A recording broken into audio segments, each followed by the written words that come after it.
Hi, everybody. Welcome back to Neigh. I am Dawn Samuelson. I am the founder and executive director of the National Equine Institute of Growth Through Healing. Welcome. Well, it's been an interesting couple of weeks. I wanted to share with you some of my experiences. We had a challenging Thanksgiving. So as some of you know, my son Ryan has had 4 organ transplants, and he had not been feeling well over the last few weeks. He was running a fever, and we ended up in the hospital, our local hospital. And it was actually a really nice experience in some ways. The hospital was extremely helpful, and they were quite concerned over the fact that he was a transplant patient. After a lot of, blood work and testing, they had found that he had a blood infection. However, about a week or so afterwards, he was still not feeling well and went into the hospital, and come to find out he had an appendix issue. Now, as most of you know, for an appendix, many times those need to be removed. Well, with Ryan, it ends up being a little bit more complicated. So we ended up taking a trip by ambulance to Pittsburgh Hospital to the children's emergency room. And there we actually met with the transplant surgeons and the general surgeons. And it was a very frightening time for me. One of the things that I experienced there, we ended up waiting in the surgery wing where he had his last transplant. So many times we've talked in the past about PTSD and how it affects each of us. And I found that that was an emotional trigger for myself. Not only that, but I also witnessed a secondary trauma that Ryan had experienced due to the fact that I reacted in a certain way where I couldn't stop crying. That also caused him to start crying. So what was interesting about that moment was the fact that we talk a lot about post-traumatic stress disorder and how it affects each one of us. And for me, it was really interesting to see that unfold in a very personal way. After he was taken into the operating room, the nurse came up to me and said, "I believe that your son has PTSD." And interestingly enough, I said back, "You think?"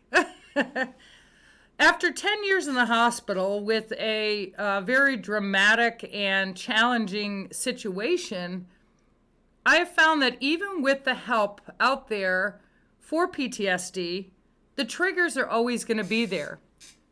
And one thing that I found is, what do we do with them?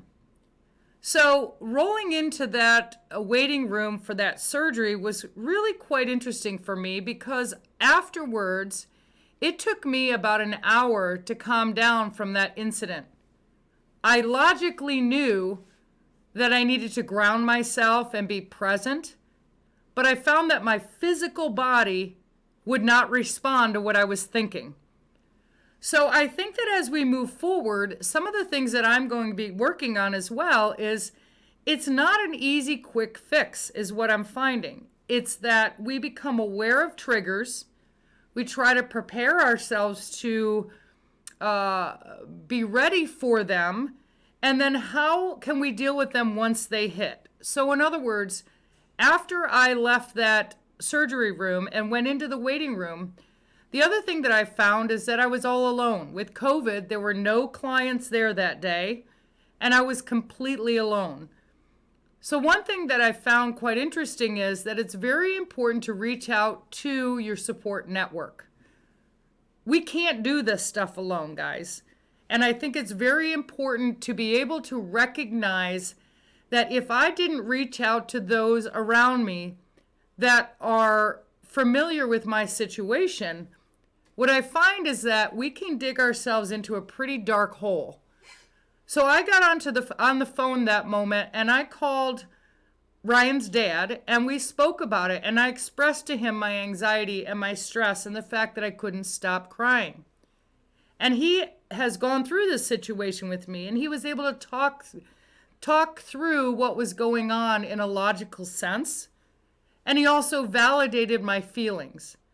And I think that when we're dealing with people that are experiencing trauma, it's very important to acknowledge their feelings. It's okay to be sad. It's okay to be scared.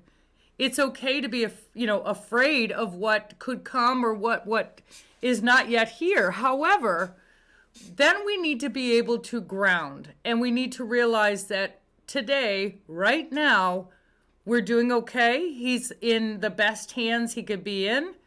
Obviously, we're strong believers, and we know that ultimately God has him under his wings, and that, we can only do the best we can with what we have. So that experience to me was really profound. I have found that, and even my daughter said to me, Mom, when you guys got back, it took you like a few days to kind of get back to normal. I was exhausted and I slept for a day and a half.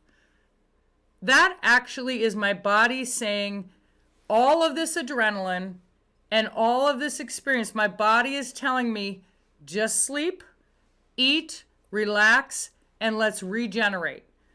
So I think as we go forward, I think it's important to acknowledge the fact that it's okay to experience some of these things.